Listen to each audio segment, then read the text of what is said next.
Theological shields up. We now enter the arena of theological debate on the motion, the spirit of Evangelium Nuntiantii, in the writings of Professor Dr. Felix Wilfred. This promises to be a stimulating and thoughtful engagement with the intellectual legacy we are gathered to honor. Imagine intellectual WWE. Footnotes instead of fists. Theology instead of chokeholds. The minds are ready. The mic is hot. Are you? Let us welcome the debate moderator and panelists forward. The floor is now yours. Good evening. Thank you. On the 22nd of June 2013, Pope Francis, on addressing the pilgrims gathered at St. Peter's Square, Vatican, made a statement of clarity on Evangelium Nuntiantii, in which his personal appreciation of the document is enunciated. He states, "The greatest pastoral document that has ever been written to this day." And he stated this for two important reasons. One, he defines what is evangelization first. He says, Evangelium Nuntiantii affirms Christ is the first and greatest evangelist. Second, Christ is the content of evangelization. Third, Christ is the logos. Spirit is the agent of evangelization. At last, Church's duty is to do this evangelization. Coming to the second level, that is at practical level, he appreciates the document for four reasons. And these reasons answer to the question, how is this evangelization concretely taking place? Or how is it to take place? He answers, evangelization must happen touching the socio-cultural, political lives of the people. Based on this document sheds importance on four important dimensions. 1, poverty. 2, religion. 3, culture. 4th, socio-cultural political realities. Perhaps one of the few documents until then that transcends the created ecclesial normativity, such as Eurocentrism, ecclesial imperialism, self-centered theoretical theologies, toward addressing the socio-political realities. One can ask himself, what does this really mean? It means time for armchair theology is expired. Time for theology to enter into the doorsteps of the living person has begun. Theology must embrace the living life context of the person, else it remains at air. Now the practical question is, what has this document to do with Felix Wilfred? To begin with, Felix Wilfred appreciates, supplements, also critiques and questions, yet he takes Evangelium Nuntiantii and its core values. He tries to take the intention of the document to its destination. As all of us know, he is not a white-collar theologian who confined himself to academical pursuits, rather one that translated the intent and content of the document in Indian contexts. It is based on this discussion here attempts to bring Paul VI's Evangelium Nuntiantii in conversation with Felix Wilfred's thoughts, especially in the Indian context. To serve this end, the discussion may be arranged as follows. There are two groups you see, one at my left, one at my right. One sitting at my left would enunciate clearly the views of Evangelium Nuntiantii on these four aspects, to begin with poverty, religion, culture, and socio-cultural political realities. And after each speaker from this group, there would be participant who, from the side of Felix Wilfred, would try to complement, supplement, or critique or question the thoughts presented by Evangelium Nuntiantii. That would be the first part of the presentation, after which the groups would have time for clarifications. In case they have doubts on them, they would have time to clarify, and likewise from here to there. And then, in case if we have time, the public would also have a chance. So to begin with, may I invite the first speaker to speak on the theme poverty present in Evangelium Nuntiantii.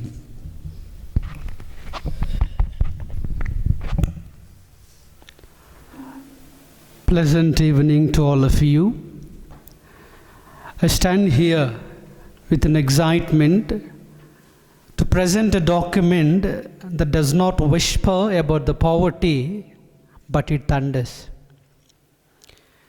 Evangelium Nuntiantii is one of the most spirited exhortations in the church's history, declaring evangelization loses its soul if it ignores the poor.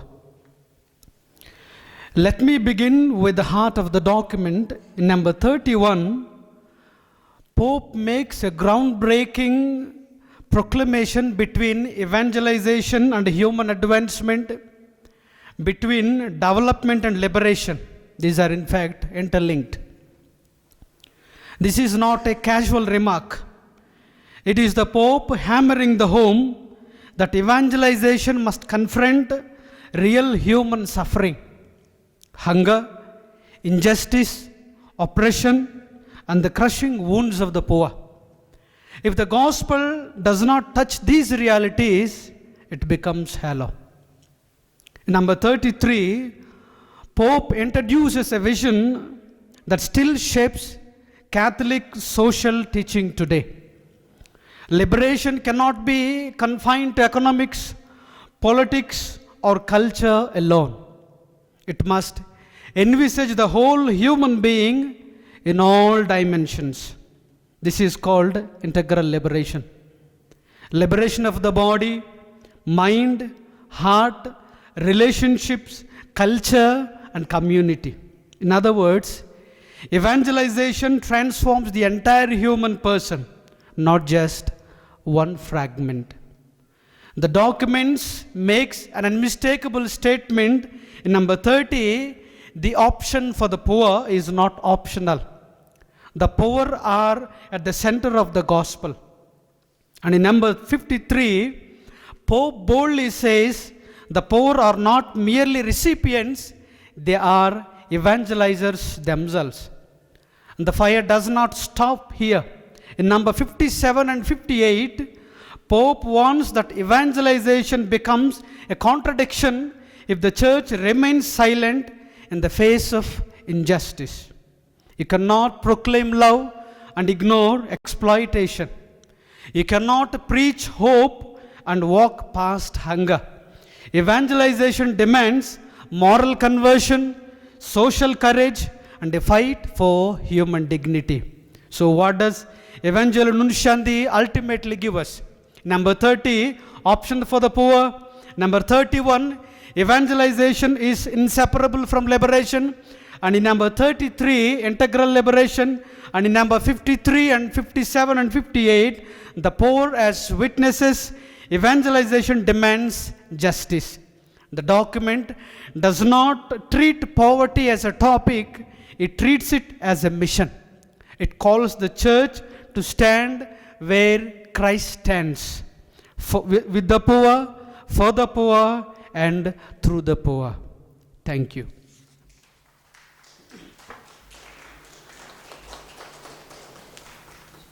Thank you very much.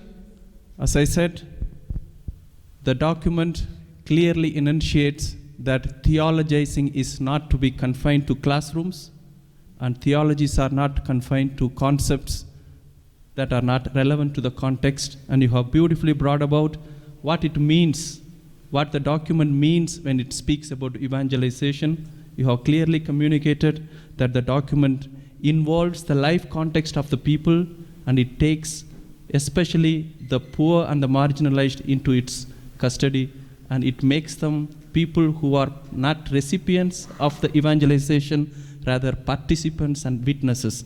Yeah, this is what Evangelium Nuntiantii clearly enunciates, and you have clearly brought forth. And may I invite the speaker from here who would respond to, from Felix Wilfred's side, respond to this view. A delightful evening to you all.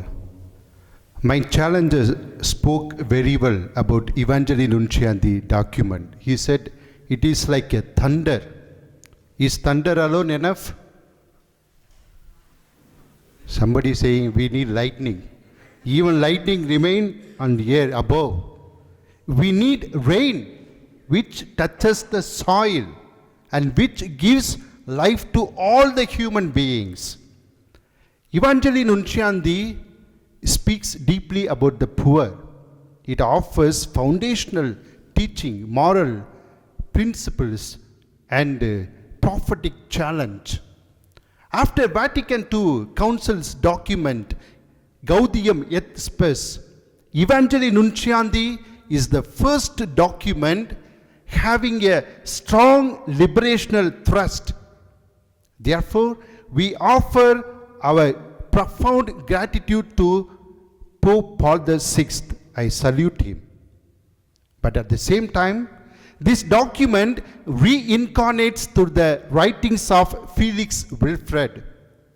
Evangelium Nuntiantii gives us general principles. Felix Wilfred brings us a radical, historically grounded, continent-shaped transformation of how we think about the poor. Evangelium Nuntiantii definitely talks about the poor, injustice done to them, but they all remain universal principles or statements. Felix Wilfred would say that we need to go beyond. Evangelium Nuntiantii hardly speaks who the poor are, what is their history, and how the poverty is structured. My simple argument is this to my challenger and to all of you. These general principles are not enough in Asia. Why? Because specific wounds definitely require specific medicines. The problems and the challenges faced by local church certainly require local or contextual solutions. That is the reason why Father Felix Wilfred would say, if you are talking about the poor without naming who they are and how they are crushed in the society, then you are talking about the poverty only in the air. And moreover, it does not talk about Dalits, caste humiliation, women crushed by the patriarchy. Therefore, we need to go beyond. Evangelium Nuntiantii says that we need to give preferential option for the poor. Definitely. Felix Wilfred would say, we need to go beyond, saying that options of the poor is important. It means the choices the poor have got for their own liberation. Therefore, we need to stop speaking for the poor alone, but speak with the poor. By and large, Father Felix Wilfred revolutionizes the church's understanding of the poor. It is not the church for the poor, rather it is the church of the poor.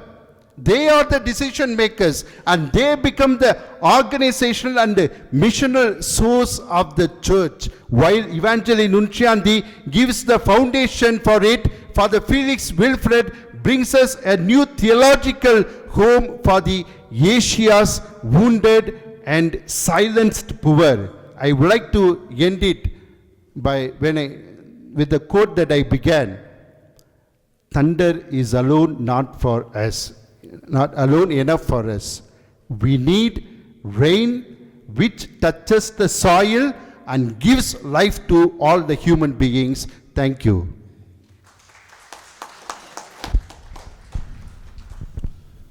Yeah, Evangelium Nuntiantii speaks about the preferential option for the poor and offers general guidelines. But what is the use if it does not speak to me in my personal context, in my social context?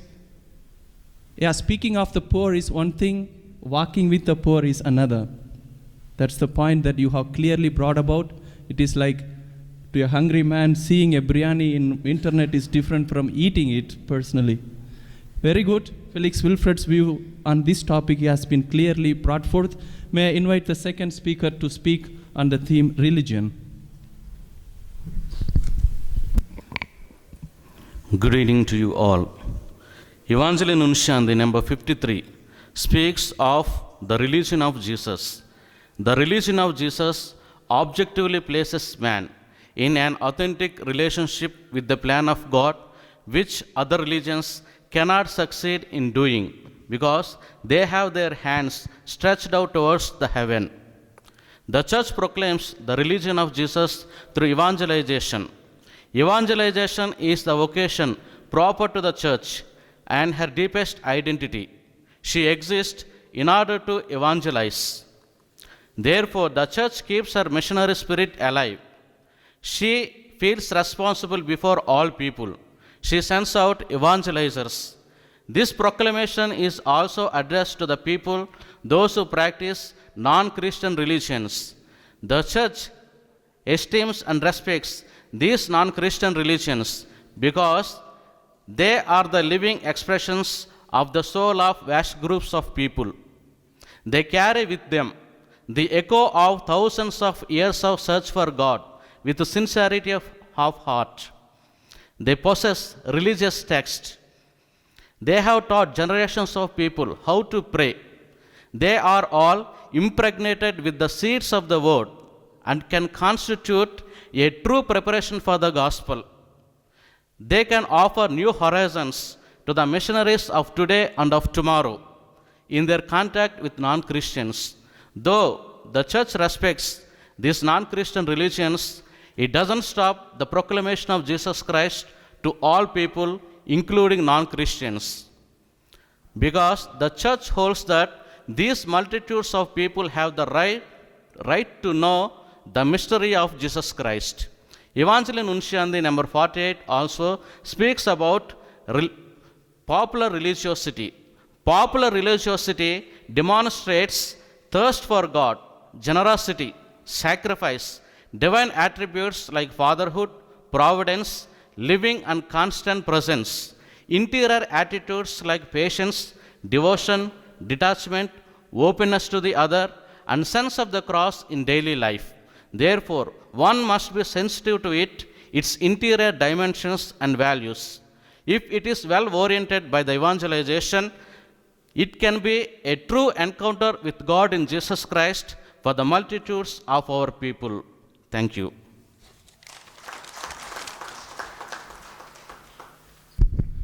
One of the criticisms against the Catholic Church very often, especially from the Asian context, is that the Catholic Church is too traditionalistic, too exclusivistic, too Eurocentric, too imperialistic, etc. But if one has read the documents Evangelium Nuntiantii and the way you have beautifully brought forth would contradict this critique, because here you have clearly brought forth that religion of Jesus is religion for all. It includes people who believe in Christ, people who know Christ, people who do not believe in Christ, people who do not know Christ, because Christ is for all. His redemption is for all. This is the core message that on this dimension that you have brought forth. Thank you very much. Let us see now what the Felix Wilfred on this has to say.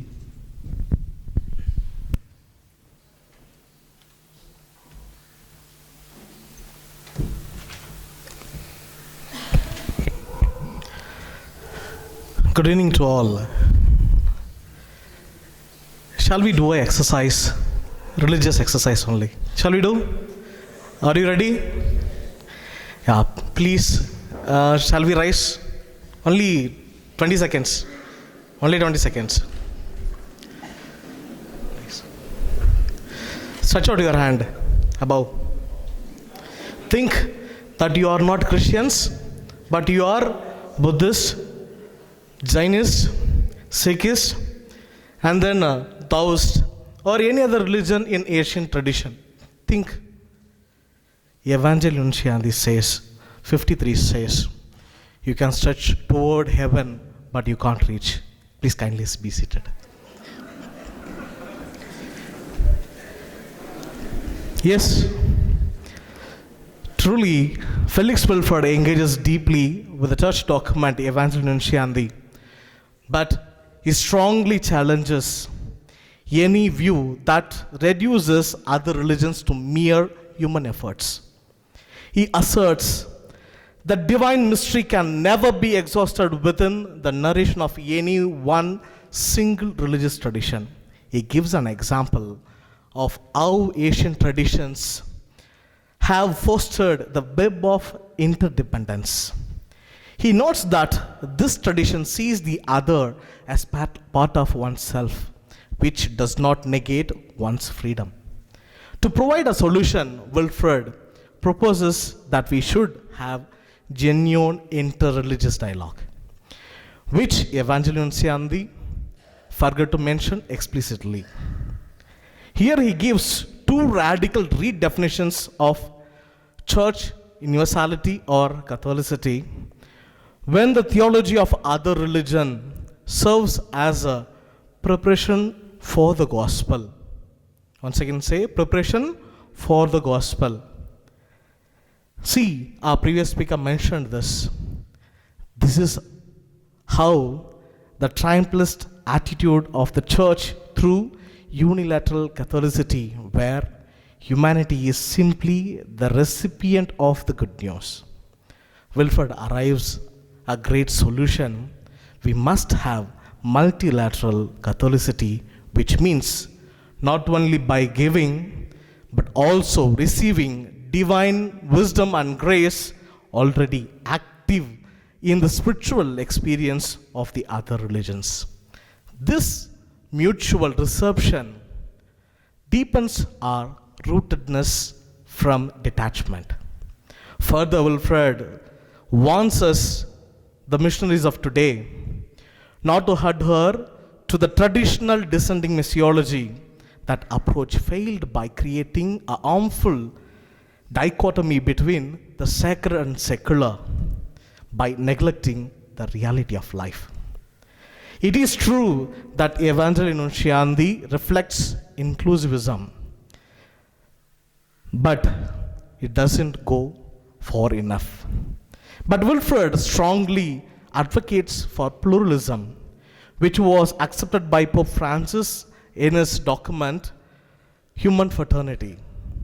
Thus, Wilfred strongly believes in the ascending missiology, which starts from below, rooting evangelization in the concrete context by reading the signs of the times. Wilfred accepts that we should learn from popular religiosity, which demonstrates a natural openness which goes beyond religious boundaries, but not in the mindset of institutional demands of exclusive religious commitment. So he proposes an Asian theology of religion that is open-ended, shared context, affirms peace, where transformation like lived change presenting the truth, not mere explanation. This interrelationship of Asian Christians with other faiths must become a central object of theological reflections and educations, which is providing a vision of universality, a renewed Catholicity that is closer to the original spirit of Jesus and the good news to humanity. This fresh approach offers nothing less than a path for the significant transformation of Christianity worldwide. Thank you.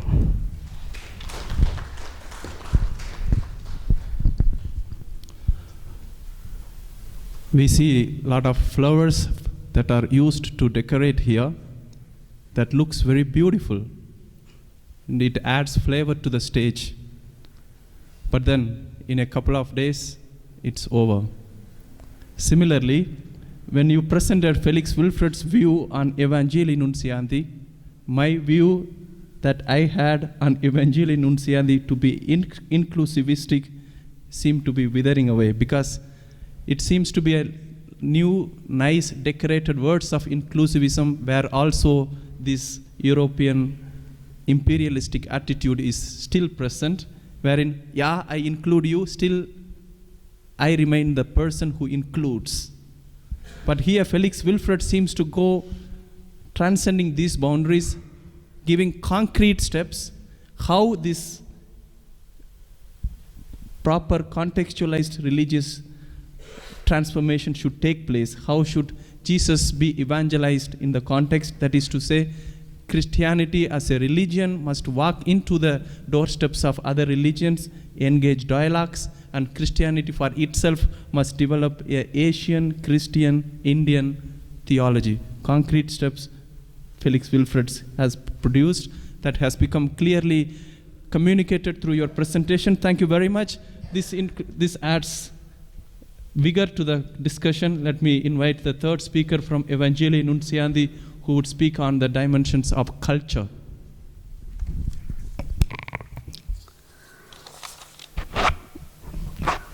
Good evening to one and all. How are you all? Good.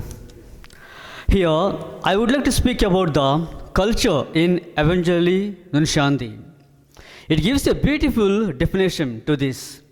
Number 20 in Evangelium Nuntiantii says that evangelization must reach to the very roots of every culture and the cultures, not in a superficial way, but in vital depth, vital parts, and right to their very roots.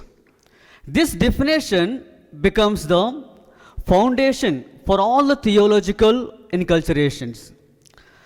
Pope Paul VI understands that culture is not just tradition or the art, but it is the deep structures that shape the human identity and human values.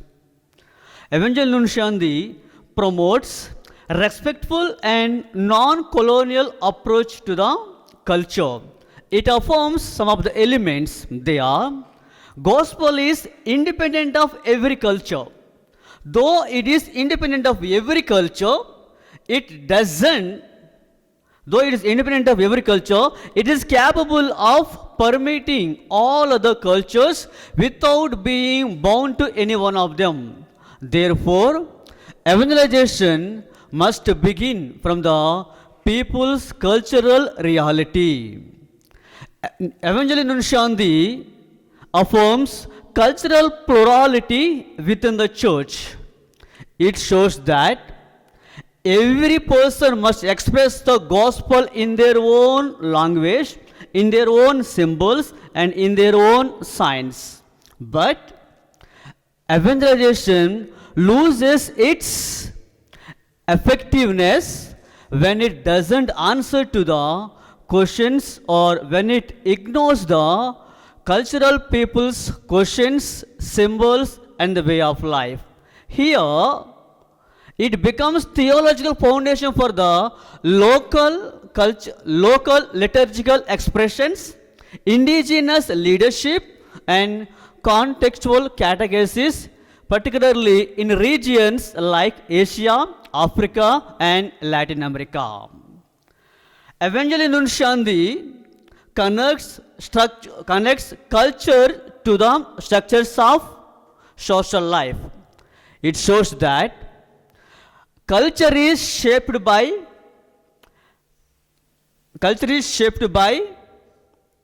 economy, politics, and social life. Therefore, evangelization must address to the injustice, oppression, and human development. Evangelizing culture means transforming both personal and systemic dimension life.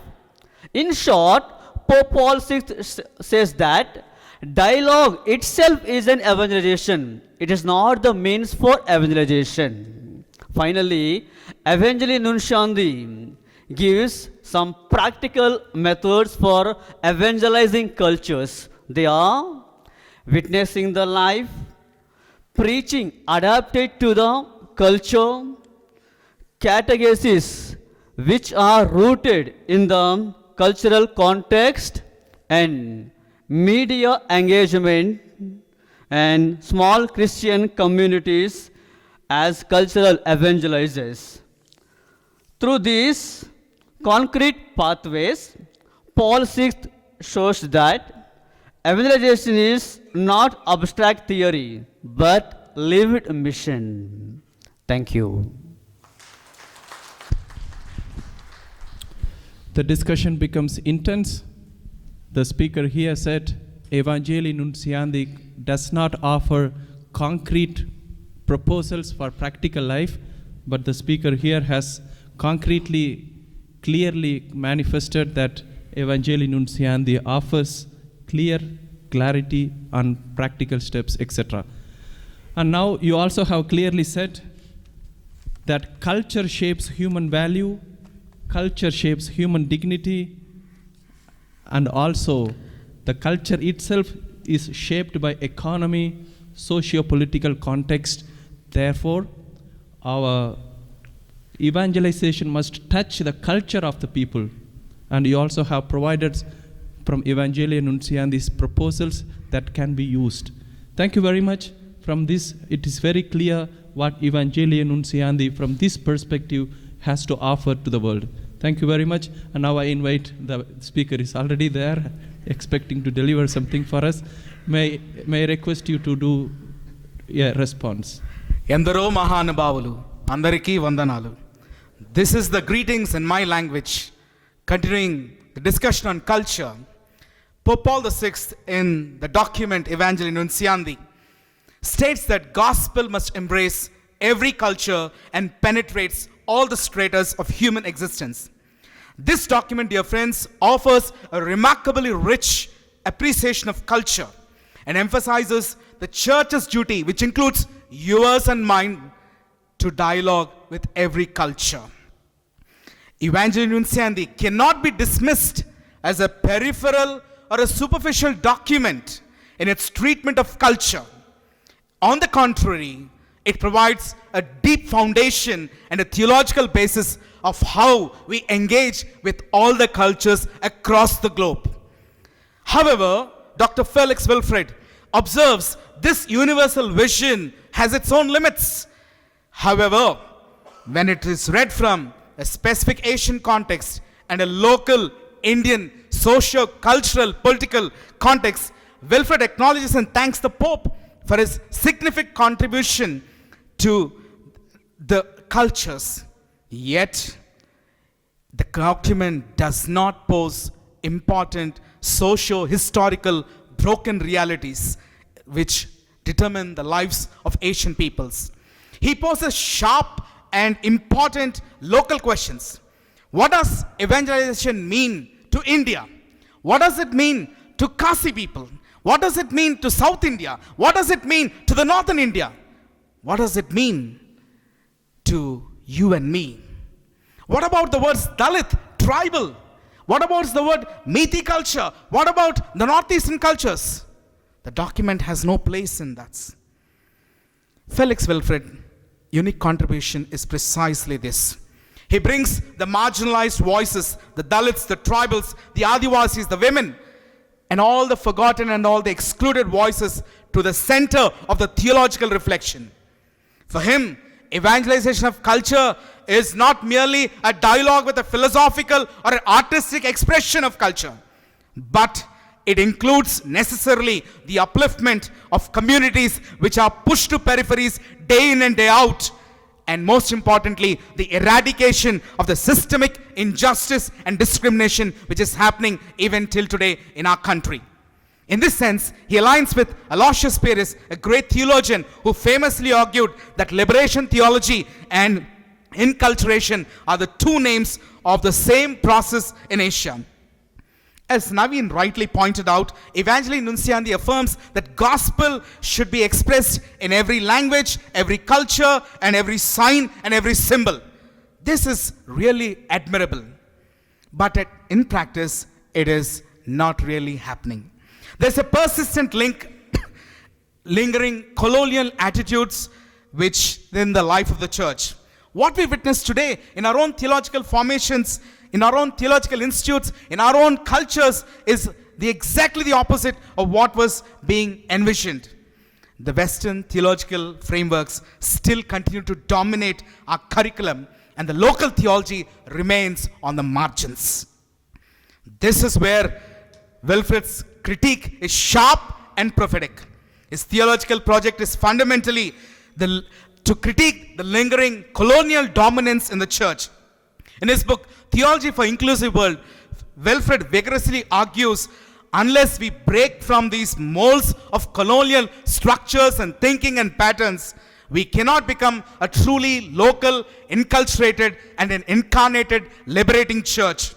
Wilfred insists passionately the local theologies must emerge, glow, and flourish. The Indian contextual theology, Asian public theology, Dalit theology, women's theology, the tribal theology, and the theology of the margins have to be emerged today from the reality of people's lives. Theology for Wilfred must be public, contextual, and at the service of our own lives. Any theology which is blind to the suffering of the poor and the needy is not a theology at all. It is a false theology. Today we require, according to Felix Wilfred, a local, incarnated, inculturated theology. Sarve jana sukhino bhavantu. Namaskaram.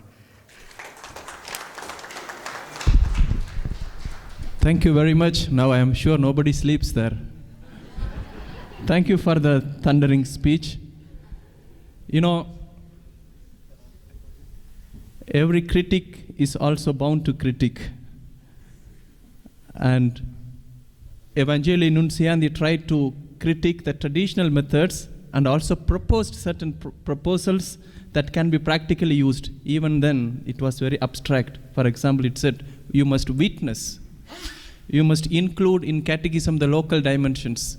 You must speak to the local people, etc. Still, it is abstract, but through your presentation, you have tried to communicate what it means to be a context-based theology. For example, in Indian context, it must touch the local people's local problem, and only then theology gets incarnated in the local context. Otherwise, it is admired, kept in museum, wonderful, but it does not speak to me. Felix Wilfred's view on this is clearly enunciated. Thank you very much. Now, may I invite the fourth speaker who would speak on the socio-political dimension of Evangelium Nuntiantii. The discussion becomes intensive. Good evening. My colleagues have beautifully presented the different dimensions of the document. Now, I wish to draw your attention to another most significant dimensions of the document, that is the socio-political liberation. Before advancing my argument, I wish to raise an important question. How can a person contribute to the liberation of society without first undergoing personal transformation through faith and spirituality? And the answer is clearly articulated in Evangelium Nuntiantii number 35, which states that any authentic form of socio-political liberation's foundation is lying in the spiritual liberation of the human person.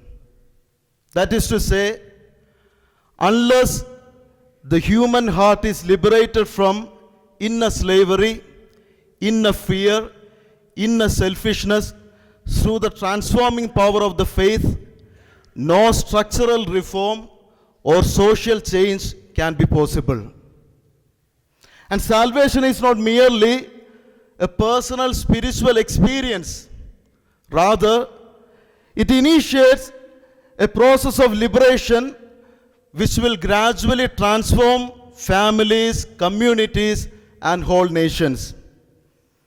And as an implication of this wonderful thought, we can take the example of, the beautiful example of Saint Mother Teresa of Calcutta, who successfully implemented this insight in her mission. Secondly, in the process of political liberation, the method of non-violence is essential. Pope Paul VI firmly rejects any form of revolutionary methods because they are contrary to the spirit of the gospel. Therefore, he invites all of us to participate in the liberating mission of God in the spirit of solidarity, charity, and fidelity to the gospel. In conclusion, Evangelium Nuntiantii stands for the inseparable relationship between spiritual liberation and socio-political liberation. It also reminds us that a human heart that is touched by the values of the gospel can really touch the society. And as authentic disciples of Christ, we are called to become partners in that same liberating mission of God. Thank you.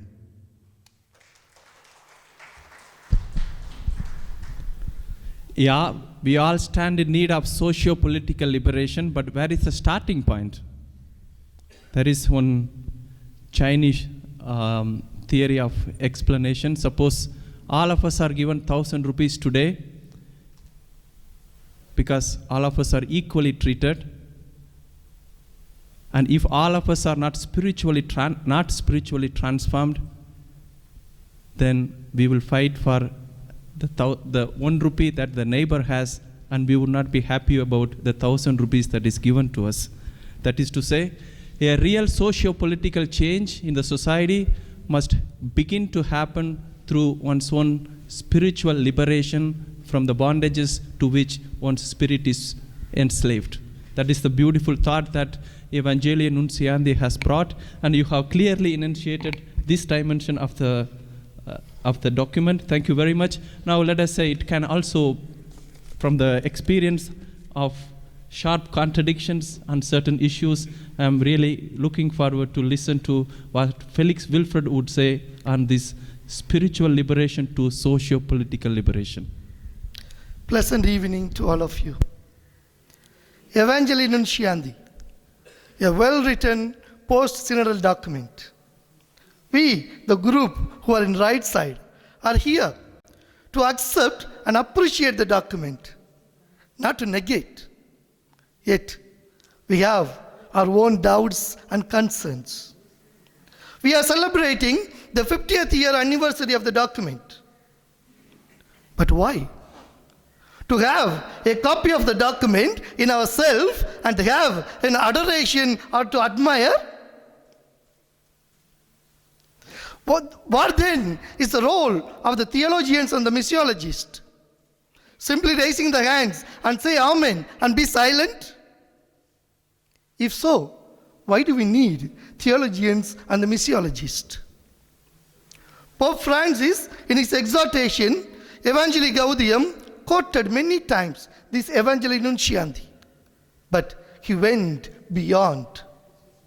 That is the real role of the theologians and the missiologists. Read the document, accept the document, appreciate it, interpret it, and reinterpret it.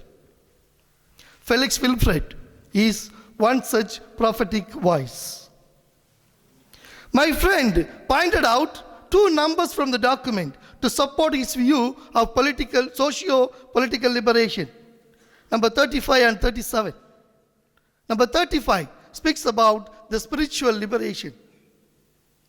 I wonder, how is it possible to have a spiritual liberation without a socio-political liberation? A person who is longing for his justice, A person who is waiting for the recognition of his identity.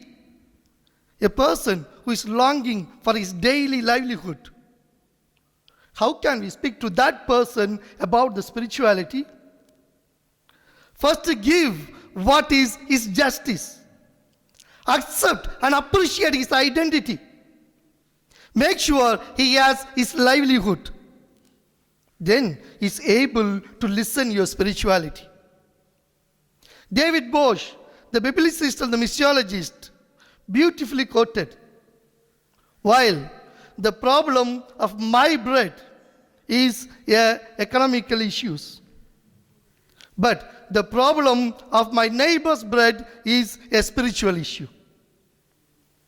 Number 37 speaks about the violence in the name of politics. More than half of the world accepted the democracy. By and large, church is against that because church is hierarchical. When church is hierarchical and going against democracy, that is the real violence we can experience. In the last session on presented, there are 7 participatory structure in the church. Leave out the 7. Take at least 1.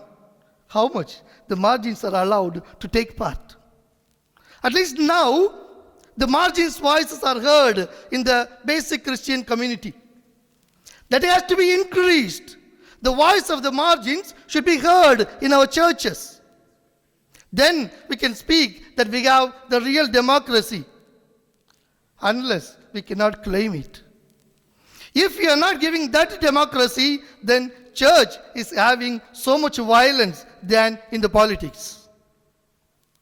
The other part of the democracy is allowing the people of other religions also to have a partner in our socio-political movements.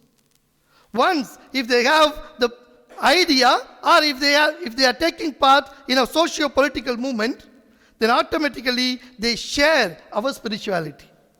We share or we understand their spirituality.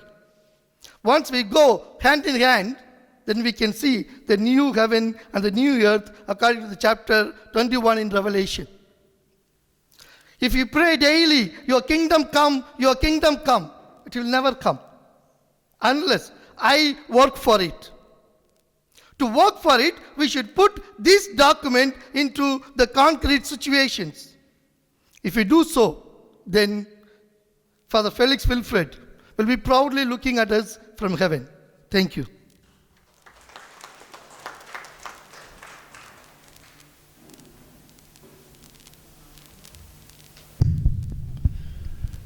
The speaker from here said, any socio-political liberation must start with spiritual liberation.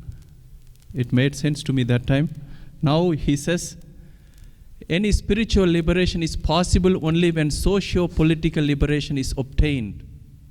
For example, if a person who is hungry knocks at the door, you tell, I pray for you, it doesn't make sense to him. He needs to be fed. To a guy who battles cancer, merely words of solidarity is not enough. Your solidarity must express itself in action. Only then you can speak about God, prayer, etc., where spiritual element come into picture. Very beautifully brought about. I could understand, I could learn more about Felix Wilfred's thought now, which means from all the speeches that are delivered here from your side, you have tried to say that any theology that does not touch the context, life situation, everyday life context of the people, it is not going to produce 30-fold, 60-fold, 100-fold fruits. But you have tried to present that Evangelium Nuntiantii offers clarity over how things can happen in the world, and the church is not anymore Eurocentric, not anymore imperialistic, not anymore dry theories. We also stand for basic principles, and we try to communicate the good news of Christ in a way that is relevant to people. It is interesting. Do you have any doubts that you need to clarify with each other?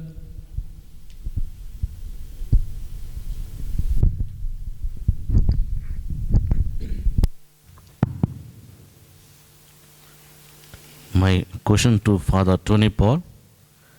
Felix Wilfred speaks about web of interdependence among religions. Where does Felix Wilfred place the mediation of Christ? Is the question clear? He asks, Felix Wilfred speaks about interdependence of religions in Indian context. If Christianity is dependent on other religion in the practical context in India, what is the unique mediation of Christ? Very good theological question. The answer will be from our audience. Very easy. I will ask you only one question. Do you love to have on Bakrid biryani or not? Love to have, right? Therefore, you have, it is a Muslim's obligatory to give you, or is it your relationship with him gives you biryani? Relationship, yeah. See, this is how web of interdependence works in Asian tradition. See, love is not without anybody. If there is no other, there will not be any love. That's how our God teaches. Especially in Felix Wilfred, he says web of interdependence. It is not just seeing the other as oneself, but it should not deny his own freedom. That's how web of interdependence. Especially in Christ's mediation, he never denies. He never denies, but he contributes more. Yes, it's true. Jesus is everywhere. As a liberator with the poor, along with the poor, lived among the poor. He was with the poor always. And he works for kingdom of heaven. That's what Jesus did. He serves for the kingdom of heaven. That's how he put Jesus in his mediation. Thank you, Father. Thank you very much. He speaks from orthopraxis level, and your question is more at orthodoxy level. And I hope you don't have any other questions. Now that we run short of time, I would request the audience to speak with the presenters, maybe when you share a cup of coffee. Let me conclude with a thought on this. You know, in the 19th and 20th century, the world was marked with modernistic thinking, where instead of God, human person is important, human reason is important, human subjectivity is important. And the consequence of centering human person resulted in totalitarianism, 2 world wars, bloodshed, etc. Then promoted a thought, postmodernism. You know, everything structurized is bad. We need to destructure. We need to bring the margins to the center. We need to glorify the victims as victors, etc. That is postmodern thought. And it is in this context, Second Vatican Council promoted a beautiful thought that we also promote. The margin must come to the center and the victims should become heroes. But then the church responded it not as postmodernist by deconstructing, but replacing the center with margins with the center. That is to say, the document Evangelium Nuntiantii clearly says that we need to stand with the poor and bring the poor to the center. And Felix Wilfred also, without deconstructing the structure, he attempts to reconstruct. Therefore, to conclude, I would say Evangelium Nuntiantii is written by Pope in 1975 after 10 years of Second Vatican in postmodern era. And it is not written to Indian audience alone. It is written to universal Christians, and therefore Evangelium Nuntiantii can employ only universal language. For example, one of the speakers said, there is no mention of Dalit, there is no mention of caste, there is no mention of Adivasis, but there is no caste if you go out of Asian context. If a Pope writes this particular context, then this particular paper would not be relevant in Europe. Therefore, Evangelium Nuntiantii has used universal language which needs to be interpreted by local theologians at local level, which Felix Wilfred has beautifully done, and he has tried to make this document as his guideline, blueprint, and with the help of which he tried to contextualize the intent and content of this document in his own theology, which this group has clearly brought about. One more thing we need to also remember, context is in eternal flux. Context before 10 years is totally different from context today. Context in Karnataka is different from context in Delhi. Therefore, the job of a theologian is to bring the universal message of Christ, the evangelizer, the greatest evangelizer, to the context, just like Felix Wilfred has done. I would conclude with a statement: we need many more Evangelium Nuntiantii that offers generic guidelines taking into a general audience, and we need many more Felix Wilfreds who can take this general content of evangelization to the particular context, speak to the particular people, and evangelize and touch the lives of the people. By and large, both the groups have tried to bring forth the essential contents of both the Evangelium Nuntiantii and Felix Wilfred, and I prefer to believe we have learned a lot from both of them. Let us pray that many more Evangelium Nuntiantii shall come forth, and let us have many more Felix Wilfreds who can translate the universal message of Christ in particular context, reading the signs of time, taking into consideration of the context. Thank you very much. Thank you for sitting. What a profound and spirited exchange we have just witnessed. This debate has not only honored the intellectual legacy of Dr. Felix Wilfred, but has also embodied the very spirit of Evangelium Nuntiantii, a living theological engagement with truth. In this space, ideas were not merely presented, they were challenged, refined, and illuminated. This is the kind of fearless yet fraternal dialogue that enriches our faith and deepens our mission. And now, let us turn our gratitude to the minds and voices that made this possible. A sincere and warm thank you to our esteemed debaters. Please, let's give our claps to them. And very specially to our skillful moderator for the Sathishil and MSFS, Associate Professor of our Institute. And he holds a doctorate theology and MA in dogmatic theology from the University of Vienna, Austria.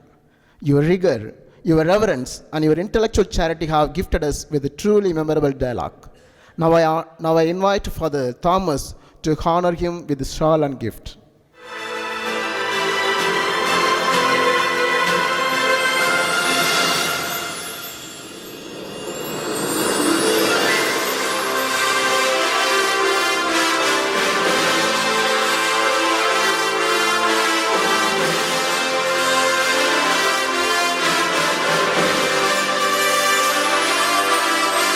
Now it's time for our valedictory function.